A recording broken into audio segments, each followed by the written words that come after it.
Bagta union শাখা শ্রমিক দলের সম্মানিত সভাপতি জনাব কাইয়ুম এবং সাধারণ সম্পাদক জনাব ইমাম হোসেনের নেতৃত্বে একটি বিশাল মিছিল আমাদের মাঝে এসে উপস্থিত হয়েছেন। আমরা তাদেরকে ক্যান্ডোজ মডেল উপজেলা শ্রমিক দলের পক্ষ থেকে তাদেরকে সংগ্রামী শুভেচ্ছা অভিনন্দন জানাচ্ছি। ধন্যবাদ।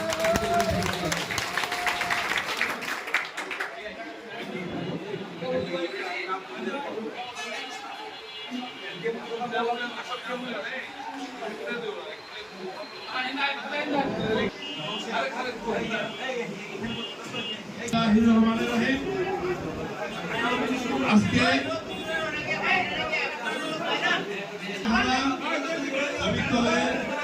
আয়োজিত সাংবাদিক সভায় বক্তব্য রাখবেন কালিন্দি ইউনিয়ন শ্রমিক দলের সংগ্রামী সভাপতি জনাব রবুল ভাই।